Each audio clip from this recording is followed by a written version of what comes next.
Hi, everybody. It's John. It's the Record Shelf, and we are right in the early part of the album Bad Company, the debut album by the band Bad Company, 1974, recorded in 73. As I've said in the previous show where I covered the first a few songs of the album, this is a smoky, westerny, bluesy rock band, and this was their debut album. Two members came out of the band Free, and so a lot of the songs sound like Free songs. Paul Rogers, the lead singer, and Simon Kirke, the drummer. And then we have, of course, Mick Ralphs, the former Mott the Hoople guitar player, who did some really good licks on this stuff. And, of course, we have Boz Burrell, the bass player. And so they had a nice cross-section of material they brought to the table when they made this album. There were a couple of songs from Mott the Hoople that were brought in. And so these already experienced musicians who had been out playing, made a name for themselves, came together and essentially made an all-star band of the time, okay?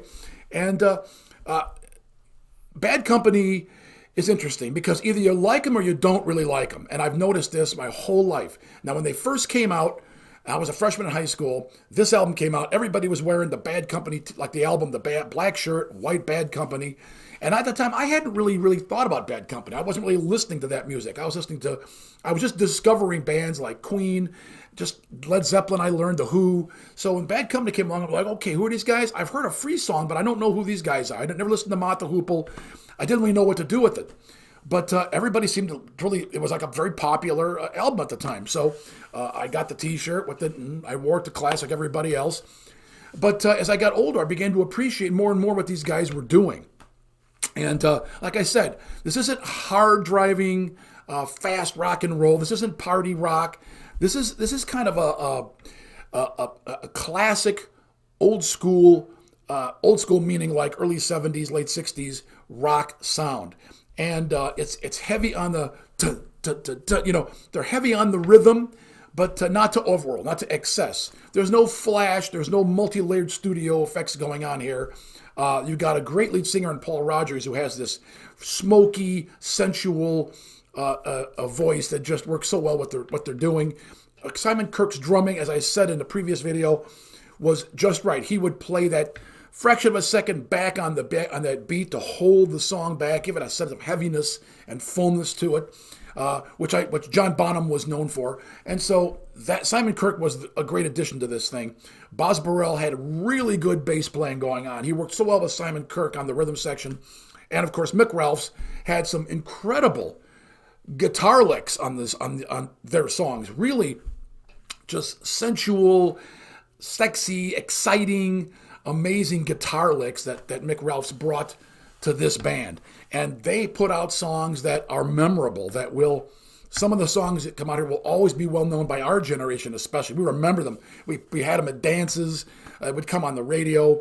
And sometimes you could put them on for date night on the car stereo, and you won't drive your significant other away like you would if you put, say, Cashmere on or something. So anyway, Bad Company fit the bill for the time. It was a great early 70s, mid-70s rock band, pre-Boston, pre-Van Halen. And so it fit in well with what had come before. And these guys were on the Swan Song label, which was Led Zeppelin's own label. They were the first act. They signed on to it, and they got a lot of support by Jimmy Page and the guys from Led Zeppelin. All right, so now, the next song is Don't Let Me Down, and I can't tell you more about it except it's really just a lament. Look, baby, I love you. Don't let me down. Don't leave me. Don't make me cry.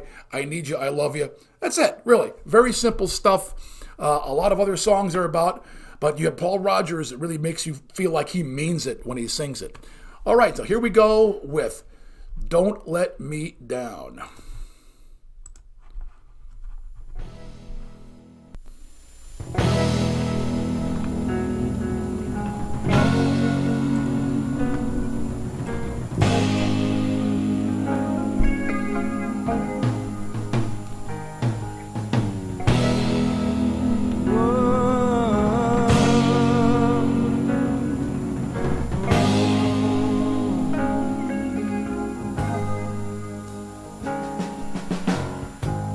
If I had a love that was so true,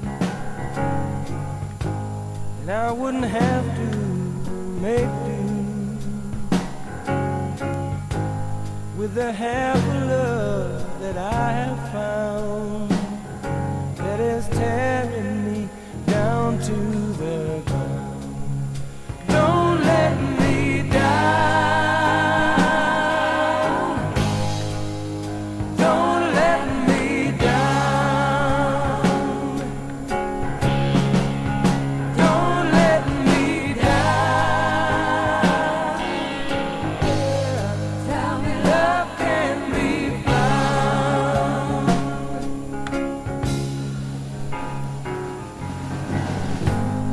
If I had a love was so weak,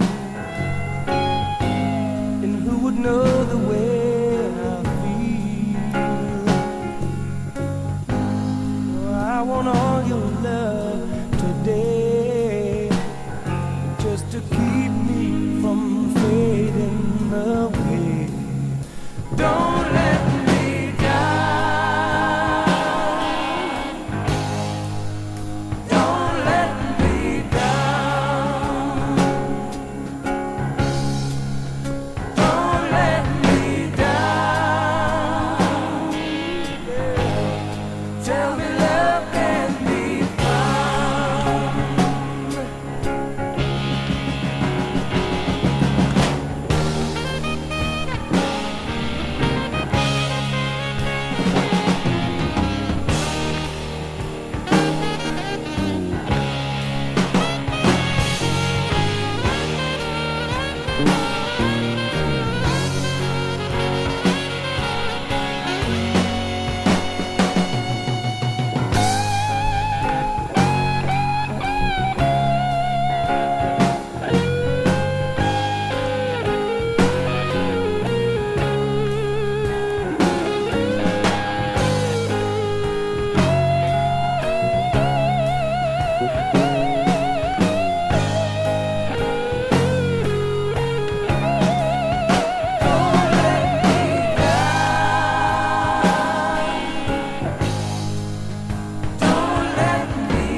You know, folks, there's only one thing that Mark and I like almost as much as drumming, and that is good coffee. And so here at Rock My Bean, we have put together 5 of our favorite coffees from around the world that are roasted fresh on order and mailed to you right away.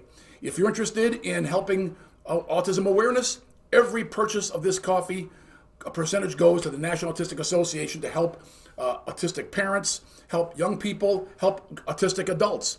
And we take this very seriously. Now, we have put together these 5 flavors. Each one is named after a specific drum from a specific part of the world. And we'll be expanding this line of coffees as we go. But these 5 are our favorites, and we want to share them with you. So if you're interested in drumming and coffee and helping with autistic awareness, please visit us at brainygourmet.com. Click on the Rock My Bean link, and happy coffee drinking. All right, so don't let me down. And there's one thing about Bad Company. Even though the songs they would play Sometimes be very kind of mellow, like this one, very mellow, straightforward. Just don't let me down, don't let me down. The lament, don't let me down. If it wasn't for, in my opinion, if it wasn't for Simon Kirke's drumming, this would be not the song that it was. And I'm saying that because Simon Kirke recognized, he knew this was, you could play this song traditionally, tap and lightly on the cymbal and right cymbal and just lightly on maybe doing a rim shots, to kind of lighten it up. But it didn't need lighten up. It needed some punch. And Simon came in there and punched it, baby. He punched it. His drum parts were rock drum parts. They weren't jazzy lounge drumming, okay? This is like what John Bonham did with music. He came in there and gave it a rock punch that it needed to say, okay, it's an old song, and you could play it that way, but this is a rock band, and we're playing rock music. And Simon Kirke gave it the rock drum treatment. And I love it. I love it because I think if he hadn't done it, it wouldn't have been the same song. It would have been kind of boring. And it would have been like, all right, well, this is just threw that in there and to fill up space. But listen to Simon's drumming. And I'm a drummer, so obviously, yeah, I'm guilty. I listen to drummers. I'm focused on drummers a lot. But I listen to other guys too. But yeah, okay, I'm guilty of that. Drummers is where I'm at. I'm a drummer. Been doing it for half a century or more. And so I recognize a good drummer when I hear one. And Simon Kirke is a drummer that I liked even back then. His drumming gave the band, when they would tend to do smoky, bluesy, light songs like this, he would come in, and his fills were rock fills. They weren't jazzy fills. They weren't lounge drumming fills. They pop song fills. They were rock drum fills. And he kept that snare drum a little loose, so it got that sound instead of a crack. It was kind of a mushy crack, put it that way. And his toms had a low. They were boom, boom, boom. So he tuned those toms low, just like Roger Taylor did on Queen, very much like that. So when Queen would do a song that was kind of light, and he would come in with those heavy drums that gave it that low end, that rock feel. Simon Kirke did the same thing. John Bonham did the same thing. These guys took other forms of music that weren't rock and made them rock songs just by virtue of the way they played the drums. All right, so here we are, done with Bad Company's Don't Let Me Down. And now we're going to be in the song that's the namesake of the band, Bad Company. According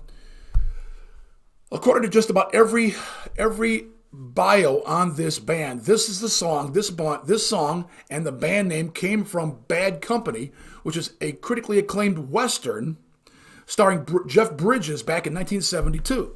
Paul Rodgers, the lead singer, and Simon Kirke, both of the band Free, formed the band with Mick Ralphs, as I said, Mott the Hoople, and Ralph brought in songs from his Mott the Hoople days, Ready for Love, Moving On, and Can't Get Enough.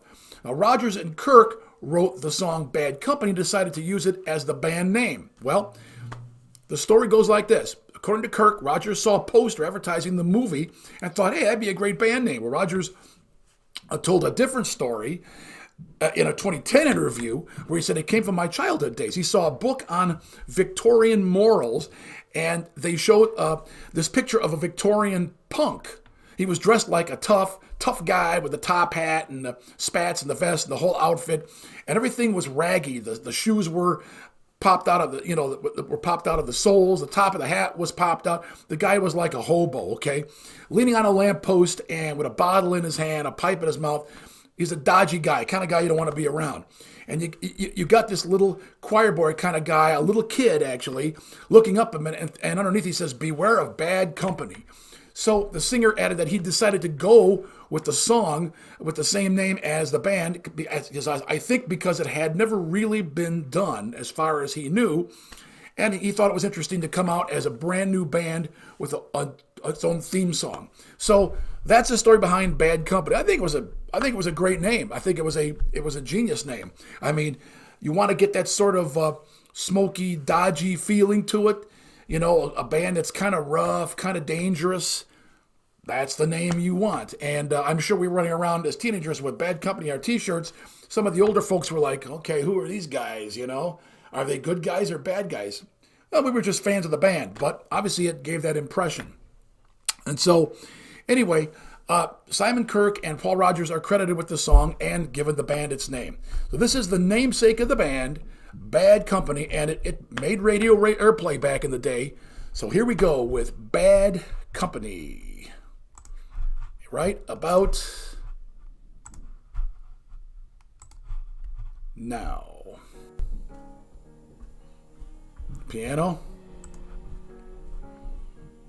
This is totally Western feel to it. So no matter what Rogers said about the idea of the band, this song is a Western song. It fit perfectly in with an old Western movie. Perfect. On the run, destiny is a rising sun. Oh, I was born, six gun in my hand, behind a gun, I make my final stand. I love this part here. That's why That's why they call me. bad company, and I can deny.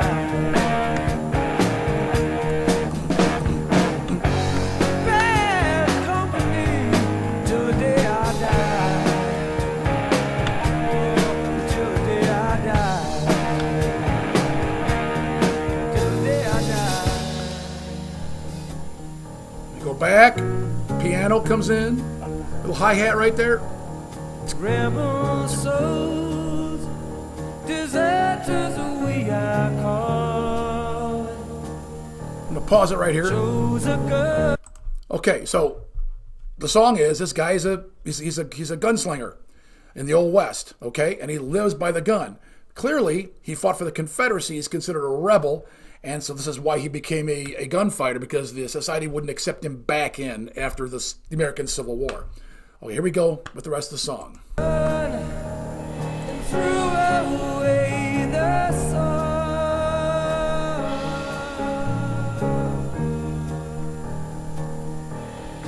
Now these towns, they all know our name. Six gun sound is our claim to fame.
Nice fade out. Nice fade out. Nice fade out. All right, Bad Company, the namesake song of the band. And there you go. It's clearly a song about the Old West, a gunslinger. He was a former, fought with the Confederacy. When the war ended, he had no place to go. He just took up the gun, and he knew the gun. He lived with the gun, so he became a famous gunslinger in the Old West. And that set the theme for the whole band, really. Excuse me. A lot of their music had this old westerny feel to it.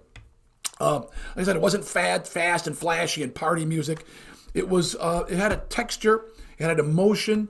It set the mood, a mood that they wanted right from the beginning with this song "Bad Company." I'm surprised, actually, it wasn't the first song on the album or the last song, that they tucked it away in the middle of the album, since it was, in fact, the name of the band and the namesake of the band. But anyway, what I like about this song is Mick Ralph's guitar playing. It's almost painful on the ears. It's screechy, off a little bit. It's almost like fingernails on a blackboard to me. And I think that's intentional, because we're talking about an evil guy here, a guy who lives to kill and fight with the gun. He's a bad dude. He's bad company. He admits he is. This isn't a song about it being a hero or a folk hero. This is about a guy whose life just went bad after the war and became a gunfighter. And he's known for being Six Gun Sal. He's a killer. Okay? And so that guitar part has that screechiness to it that's a little rough. It's not clean. And it sounds like banshees screaming or demons screaming. And I think that was a good choice on Mick Ralph's part to play it that way. It sounds really, really unique. It fits the song perfectly. Okay, we're moving along. And the next song is The Way I Choose by Bad Company, obviously. And this is another one on this, as we're getting into the middle of this album, Bad Company, debut album. So let's go along with The Way I Choose right now.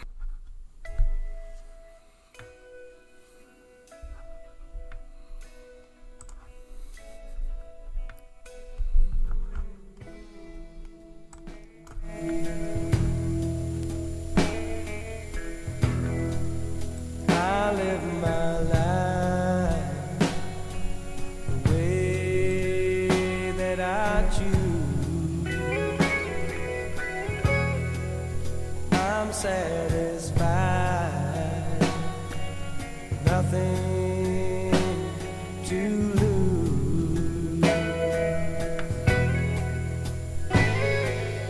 I don't ask no favor.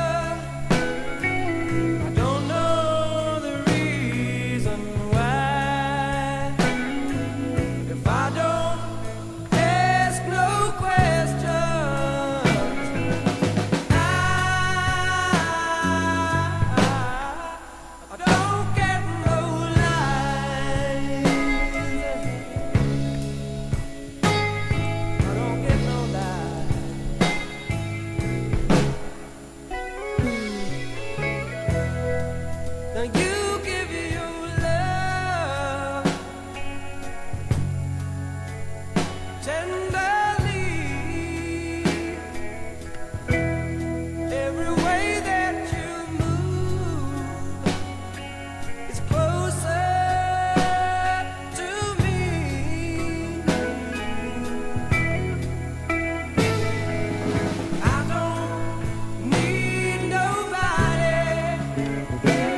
Good fade out.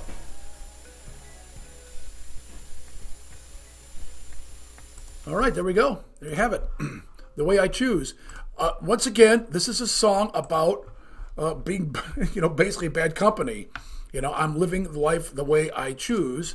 And so don't diss me. This is the way it is. And if you don't like the way I'm living, well, that's just too bad, because that's the way I am. If you want to love me, that's fine. But this is the way I choose to live my life. And, I'm kind of doing my own thing. And it fits in with a lot of the rest of the songs in this album, particularly the last one, Bad Company. One thing I take issue with on this song, because this has such a flavor of bluesy, but it's not set in modern times. It feels like it's could be a soundtrack to an old Western movie, a film. Almost all of these songs fit in that category.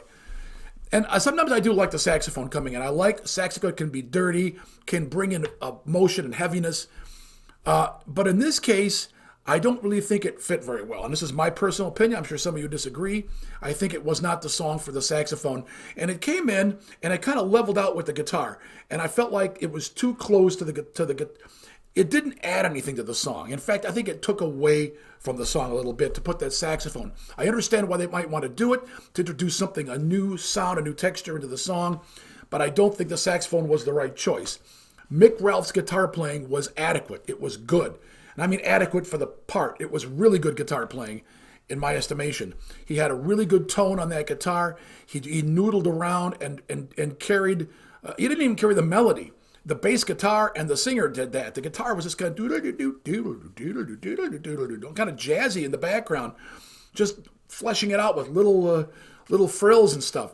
And once again, Simon Kirke's drumming was rock drumming. He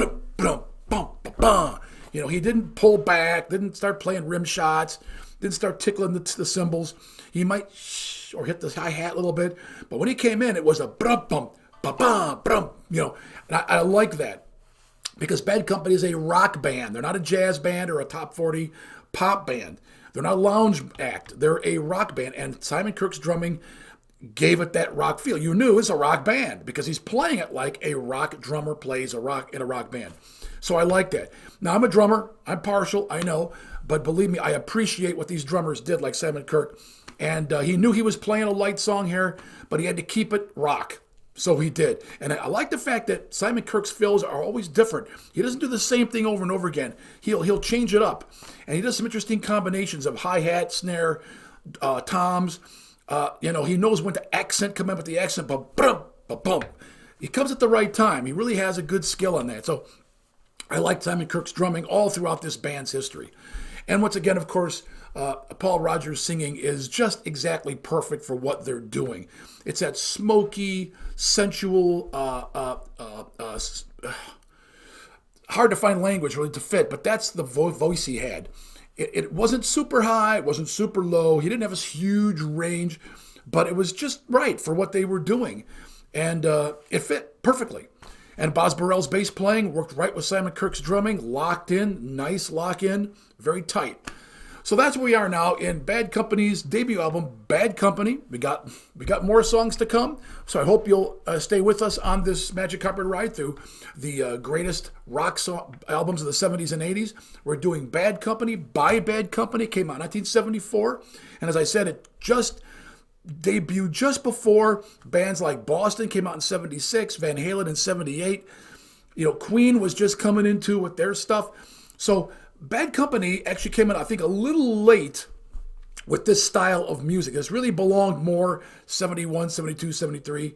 74 was kind of late on the edge of this, but nevertheless, they still had a hit album. They put other hit songs out. They put great stuff out the rest of the decade. And, they had some good music even after this album. So it all worked out for them. Nevertheless, I felt that it was kind of belonged in the first half of the decade and not so much in the second half. Things were changing. That you didn't have that boogie woogie anymore. You didn't have that bluesy beat. That was all kind of being left behind, which is unfortunate because I did like the bluesy stuff and the boogie woogie stuff. I thought it gave an interesting emotion and feel to music. And to have washed all that away in the 80s was, I think, the beginning of the death of rock and roll. That's my personal opinion. I'm sure you believe differently. Leaving that behind, I think, was a mistake. And I know what happened in the 90s. Musicians did not, the quality of musicianship was already degrading. The music industry was already picking hip hop up as the new future for music and rap. And so rock and roll was declining. There was a whole feeling in the 90s of despair and anger and angst, which just turned me off altogether. Even though I don't mind it now and then, it contrasted with the 70s and 80s, which was mostly upbeat and promising and happy. And I like rock like that. I'm not big on anger rock or sadness rock constantly. I think it turned me off big time. So that's why I like these 2 decades the most. But this kind of music can be forlorn and still take you. It still takes. It's interesting. It isn't just the same thing over and over again. So Bad Company knew how. They knew what their purpose was, why they were doing what they were doing, and the music they wanted to put out. And they were very popular in that decade. Well, thanks again for joining me. We're doing lots of other albums too. Right now, we're as well with this one. We're doing Van Halen's very first debut album, came out in '78. So go listen to those. We've done Who's Next. We've gotten Deep Dark Side of the Moon by Pink Floyd. We've got Queen's A Night at the Opera. We've got Rumors by Fleetwood Mac. We're doing every great album of the 70s and the 80s. And believe me, I know a lot of you out there are already giving me some ideas for other albums, but we're doing a poll. So go, let your voice be heard. If you want to hear a certain album, I give 5 choices that I pick. Some of them are from previous polls that didn't win, so I bring them forward.